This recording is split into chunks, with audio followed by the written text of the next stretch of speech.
Guys मेरे husband आज कितना ज़्यादा रो रहे हैं। ये देखिए गाइस ये बैलून से कैसे खेल रही है और अक्षिता को देखिए कैसे लिफ्ट में खेलती रही। Hello everyone, welcome back to my channel. कैसे हैं आप सभी? आई होप आप सभी ठीक होंगे। और मैं जा रही हूँ आरुष को ट्यूशन छोड़ने के लिए। ऊपर से आज टीचर्स डे है। आप सभी को टीचर्स डे की बहुत बहुत शुभकामनाएं। इधर आरुष मैम के लिए गिफ्ट्स ले जा रहा है। अभी हमने फ्लावर नहीं लिया है तो अभी फ्लावर लेना है। इधर अक्षिता को भी ले रखा है और साथ ही बैग भी ले रखा है। काफ़ी ज़्यादा भारी लग रहा है। अभी चलते हैं अभी हम। चल पास में ही है ट्यूशन तो उधर ही जा रहे हैं अभी हम लेने जा रहे हैं रोज़ मैम के लिए। बाकी चॉकलेट और गिफ्ट ले लिया है आरुष ने। तो मैम को में भी इसका छोटा सा सेलिब्रेशन हुआ था जिसमें इसने आरुष साइड से आना जी ये रोज़ ले गया था, चॉकलेट ले गया था मैम सब के लिए फ्रॉम आरुष। आरुष की स्पेलिंग होता ना AARUSH। अभी हमने ले लिया है रोज़। ख़त्म हो गए थे इसलिए हमें कार्ड लिया है हमने। फिर टीचर्स डे पे मैंने सोचा कार्ड ही ले लेते हैं रोज़, क्योंकि ख़त्म हो गए थे इतने ज़्यादा रोजेस। कल तो इतने ज़्यादा लग रहे थे लेकिन आज ख़त्म हो गए थे सारे, इसीलिए फिर कार्ड लिया है। अभी हम जा रहे हैं मैम को देने के लिए।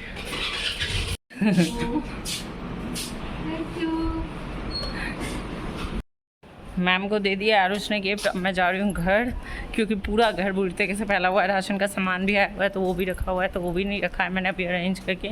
साथ ही साथ एक बार घर साफ़ किया था तो फिर इतना ज़्यादा फिर से गंदा कर दिया ना बच्चों ने, फैला दिए। तो अब उसको भी क्लीन करना है। अभी बैल बजाया, हस्बैंड खोलेंगे गेट, उसके बाद फिर हम अंदर चलते हैं। ट्यूशन से आने के बाद फिर मैं करने लगी थी खाने की तैयारी, क्योंकि शाम को आरुष की क्लासेस भी थी। तो मैंने सोचा फटाफट जो इस टाइम है, जो आरुष जिस टाइम ट्यूशन में रहता है इस टाइम अक्षिता भी सो रही होती है, तो मैंने सोचा इस टाइम थोड़ी बहुत कुकिंग की तैयारी कर लेती हूँ। जैसे कि आलू बॉईल करना, दूध गर्म करना होता है, इस टाइम बहुत सारे काम होते हैं। तो मैंने चावल भी चढ़ा ही दिया था, साथ ही साथ आटा भी गूँथ करके शाम के टाइम ही रख दूँगी जब तक। फिर उसके बाद खाना बनाने आऊँगी तो खाना बहुत जल्दी प्रिपेयर हो जाएगा। पहले से ही थोड़ी बहुत प्रिपरेशन करके रखो ना तो कोई भी काम करने में दिक्कत नहीं होती है, सारी चीज़ें बहुत अच्छे से मैनेज हो जाती है। तो इधर देखिए फिर मैंने आटा भी गूँथ लिया था और साथ में साथ चावल भी चढ़ा हुआ था, क्योंकि आज मंगलवार था इसलिए मैं चावल भी बना रही थी थोड़ा सा। और इधर सब्ज़ी के लिए आलू भी बॉईल हो रहा था। तो फिर इधर मैं सोयाबीन को पानी में डाल के छोड़ दूँगी, ताकि वो जब तक मैं आऊँ और सारा काम ख़त्म करके तब तक वो फूल जाएगा। फिर उसको मैं फ्राई करके सब्ज़ी बनाऊँगी उसकी। तो इधर मैंने पानी डाल दिया है उसको फुलाने के लिए। साथ ही साथ टमाटर भी कट करके रख लूँगी, जितनी भी प्रिपरेशन मुझसे हो सकती थी इस टाइम में, क्योंकि ये एक टाइम होता है जिस टाइम थोड़ी सी मैं फ्री रहती हूँ। और मैं भी चाहती हूँ कि जल्दी से जल्दी काम ख़त्म हो जाए, ताकि मैं बच्चों की पढ़ाई पर ध्यान दे सकूँ। साथ ही साथ बच्चों को भी थोड़ा टाइम चाहिए होता है, वो सारे काम भी कर सकूँ। तो इधर फिर आरुष को ट्यूशन से ले आई थी मैं। फिर इधर मैंने कपड़े उतारने लगी, क्योंकि शाम का टाइम हो गया था, सारे कपड़े सूख गए थे। डेली के डेली मशीन लगाना पड़ता है छोटे बच्चों के साथ। देख रहे बहुत सारे कपड़े हो जाते हैं कि मशीन पे भी फैलाया हुआ है मैंने। फिर सारे कपड़े उठा लिए मैंने।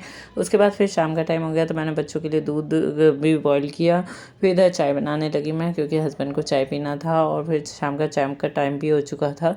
तो इधर मैं चाय बनाने लगी हूँ। साथ ही साथ बच्चों के लिए भी दूध गर्म हो चुका था, थोड़ा बहुत दे दिया था मैंने उनको। फिर इधर मैं आ गई थी, शाम का टाइम हो चुका था, दिया जला दिया था मैंने। फिर मैं आ गई थी इधर सब्ज़ी बनाने के लिए। तो आलू सोयाबीन की सिंपल सी मुझे सब्ज़ी बनानी थी, और आरुष को साइड में पढ़ाने के लिए बिठा दिया था कि वो पढ़ता रहेगा और मैं इधर काम भी करती रहूँगी। तो उसे पास में बिठा देती हूँ ताकि वो पढ़ाई भी करते रहता है, मैं भी उस पर ध्यान दे पाती हूँ। तो फिर इधर देखिए आलू को भी छील लिया जब तक मैं सोयाबीन फ्राई हो रहा था। साथ ही साथ दूध भी निकाल लिया था अक्षिता के लिए पिलाने के लिए, क्योंकि वो काफ़ी ज़्यादा रो रही थी तो उसे मुझे दूध पिलाना था थोड़ा सा। तो फिर मैंने इधर दूध निकाला, साइड बाय साइड सोयाबीन भी फ्राई हो गया। तो उसको मैं निकाल के रख दूँगी आलू में ही, ताकि उसको एक साथ डाल दूँ। तो निकालते टाइम थोड़ा बहुत नीचे भी गिर गया था, क्योंकि जल्दी में थी मैं काफ़ी ज़्यादा, क्योंकि मुझे मंदिर जाके प्रसाद चढ़ाना होता है हर मंगलवार को। तो वो इसलिए मुझे जल्दी थी कि ताकि मैं जल्दी से खाना बना के फ्री हो जाऊँगी। तो उसके बाद फिर मंदिर जाऊँगी, फिर प्रसाद चढ़ाऊँगी, उसके बाद फिर घर आऊँगी। फिर क्योंकि बहुत सारे काम थे मुझे मंगलवार को, खासकर ये होता है ना कि मंदिर जाना है, बाहर का भी बहुत सारा काम हो जाता है, तो सारी चीज़ें करना पड़ता है। इधर अक्षिता भी आ रही थी बार बार परेशान करने, तो काफ़ी रो रही थी। तो फिर मैंने उसे थोड़ी देर गोदी में ले लिया, फिर उसे दूध पिलाने के लिए गई थी पर वो पी नहीं रही थी, इसलिए फिर मैंने छोड़ दिया उसे। तो फिर मैं इधर खाना बनाने के लिए टमाटर डाल दूँगी, और डेली रूटीन के जो मसाले डालते हैं सब्ज़ी में वो डाल के मैं सब्ज़ी बना लूँगी।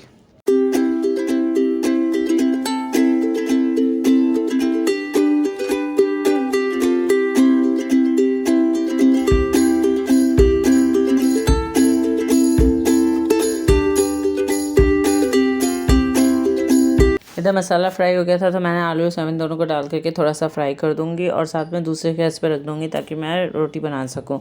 तो फिर इधर आरुष को भूख लग गया था तो मैंने उसके लिए पराठे बनाने लगी थी, क्योंकि सुबह के टाइम उसके लिए आलू के पराठे बनाए थे तो वो आलू बचे हुए थे और थोड़ी सी आटा भी रखा हुआ था। तो मैं उसी आटे और आलू के पराठे बना दूँगी उसी से उसके लिए, ताकि वो खा ले। उसे पसंद भी है काफ़ी ज़्यादा आलू के पराठे, तो इधर मैं वही बनाने लगी हूँ। लेकिन आलू पता नहीं बहुत ज़्यादा गीला गीला टाइप का हो गया था, जिसकी वजह से वो काफ़ी ज़्यादा फट रहा था और बनाने में काफ़ी ज़्यादा दिक्कत हो रही थी।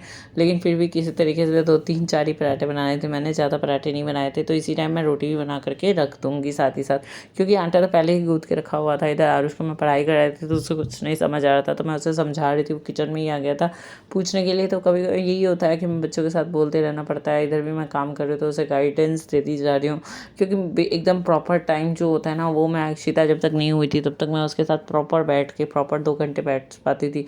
लेकिन जब से अक्षिता हुई है तब से उतना टाइम मैनेजमेंट नहीं हो पाता है। फिर मैं उसको साथ ही साथ काम के साथ ही पढ़ाना लिखाना सब कुछ करती रहती हूँ। तो इधर मैंने अक्षिता के लिए दूध रोटी निकालने के लिए दूध को ले लिया है और अक्षिता का एक दूध में रोटी डाल दूँगी, एक रोटी को उसमें तोड़ करके, ताकि वो फूल जाए। जब तक वो खाना खाएगी तब तक वो फूल जाएगा और सॉफ्ट हो जाएगा काफ़ी ज़्यादा रोटियाँ, और उसको खाने में काफ़ी ज़्यादा अच्छी लगी। फिर खाना बनाने के बाद फिर मैं आ गई थी मंदिर प्रसाद चढ़ाएंगे। तो देखिए मंदिर में कितनी अच्छी डेकोरेशन शुरू हो गई थी जन्माष्टमी के लिए, और इतनी अच्छी डेकोरेशन कर रखी है ना इस बार कि पूछिए मत, बहुत अच्छे लग रहे हैं भगवान जी, कृष्ण भगवान भी, सारे भगवान बहुत ही अच्छे लग रहे हैं। अभी मैं आ गई हूँ मंदिर से प्रसाद चढ़ा के, और मेरे हाथ में बहुत सारा सामान है, क्योंकि कल मंदिर को साफ़ करना है जन्माष्टमी के लिए और उसको डेकोरेट करना है। कल ही डेकोरेट कर लूँगी और परसों जन्माष्टमी है, तो इसीलिए सारा आज ही थोड़ा बहुत सामान ले आई हूँ, बाकी कल लाऊंगी। और आरुष के लिए भी खाने के लिए कुछ लेना था, वो लिया है। मंदिर में प्रसाद चढ़ा, मंदिर में काफ़ी अच्छी डेकोरेशन कंप्लीट हो गई है और आरुष नीचे तक आ गया है देखने के लिए कि क्या लाई हूँ मैं उसके लिए। और ये देखिए इधर आ गया है। चलो साथ में चलते हैं, आ जाओ। लाइट अंदर करना। इतनी ज़्यादा गर्मी है ना गाइस, काफ़ी ज़्यादा गर्मी हो रही है। मन चिप चिप चिप चिप, पूरा मौसम अजीब सा ही हो रखा है अभी। तो देखिए मैं पूरे पसीने से लथपथ होकर भी घर जाऊंगी। सबसे पहले एसी ऑन करूंगी, उसके बाद फिर कुछ खाऊंगी, क्योंकि आज फास्ट भी है। काफ़ी ज़्यादा हालत ख़राब लग जाती है इस टाइम होते होते, क्योंकि थकान फील होने लगता है सुबह से काम करते करते। चारे घर जैसे ही घर में एंट्री ली वैसे अक्षिता ने पोटी करके रखा हुआ था, पूरा फैला दिया था। अभी चद्दर सब कुछ चेंज किया है, सारे काम कर लिए हैं। अब इधर ये दोनों भाई बहन को देखिए, भगवान जी के लिए बैलून लाई हूँ, तो ये लोग अपना आपस में एक बैलून निकाल लिया और खेल रहे हैं। मैं आपको दिखाती हूँ, ये देखिए दोनों भाई बहन को। इसके भी कपड़े वपड़े भी अभी जस्ट चेंज किए हैं, पूरा फैला ली थी। और इधर आरुष और अक्षिता खेल। आरुष वो गिर जाएगी, अक्षिता उसे भी दो। Akshita happy birthday balloon. Aarush उसे भी दीजिए बेटा। आरुष गिर जाएगी वो बैलून लेने के चक्कर में बेटा, बात नहीं सुनते हो तुम, है ना, मार खाओ। ये देखिएगा ये बैलून से कैसे खेल रही है। और आरुष भी, तुम्हें अलग से बैलून चाहिए? हाँ। कोई बात नहीं बेटा, वो डर गई है, बेटा डर गई है, वो डर गई है। कोई बात नहीं, किया आपने बैलून को फोड़ दिया है। हाँ बैलून को फोड़ दी, बदमाश लड़की। देखिए गाइस मेरे हस्बैंड आज कितना ज़्यादा रो रहे हैं। क्यों रो रहे हैं आप इतना? क्या हो गया बताइए ना, क्या हुआ, क्यों रो रहे हैं? हैं क्यों रो रहे हैं? मेरे पत्नी ने मुझे इतना दुख दिया कि उस दुख से क्या क्या दुख दिया? इन्होंने आंख में दवा डाली है इसलिए रो रहे हैं, ना कि मैंने दुख दिया है इसलिए। सच सच बोलिए। बंदूक है सर पे, जल्दी बताइए, सच बोलिए। तुमने क्वेश्चन ही ऐसा पूछा कि उसका जवाब क्या हो? हाँ तो क्यों रो रहे हैं बताइए, तो कुछ और भी बोल सकते हैं। थोड़ी रहा हूँ, तुमको पता है ना आई ड्रॉप है। नहीं मुझे तो सच में लगा कि रो रहे हैं। इधर अक्षिता पापा को देख रही है कि पापा इतना ज़्यादा क्यों दुखी हैं, क्यों रो रहे हैं बेचारे पापा इसकी। लेकिन इसको भी नहीं पता कि इनकी आंखों में दवा डाला गया है, क्योंकि इनकी आंखें क्या हो रही थी, आपकी आंखों में जलन, इसलिए लैपटॉप के सामने बैठ बैठ के लैपटॉप को निहार के 3-3 बजे रात तक, है ना।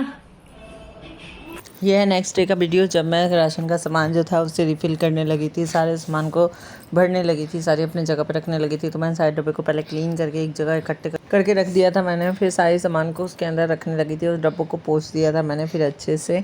इधर पापा भी गाँव से आए हुए थे तो कुछ सामान लेके आए हुए थे, उन सबको भी मैंने छोड़ दिया था ऐसे ही। तो मैंने सोचा आज सबको रिफ़िल कर देती हूँ और सबको डब्बे में रख करके रख दूँगी। तो ये पीला सरसों ला हमारे गाँव में होता है, तो गाँव से लेके आए थे पापा, तो उसी को मैं डब्बे में भर करके रख दूँगी। काफ़ी ज़्यादा सरसों था तो मैंने थोड़ा बहुत तो बच भी गया था तो उसको छोड़ दिया था और बहुत सारी चीज़ों को अरेंज कर दिया था।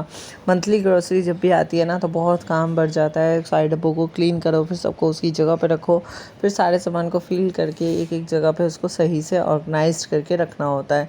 तो इधर देखिए मैंने ऑलमोस्ट सारे डब्बों में सब कुछ रिफ़िल कर दिया था और इधर साइड में खाना भी बन चुका था मेरा। ये एक बड़ा सा कंटेनर है जिसमें हम एक्स्ट्रा ग्रोसरी, जो भी हमारा एक्स्ट्रा सामान बचा होता है डब्बों में जो सामान बच जाता है उसको हम इसी में इकट्ठे करके रख देते हैं। बाद में जब ज़रूरत पड़ती है तो हम इसमें से निकाल के उस पर फिर से रिफ़िल कर लेते हैं।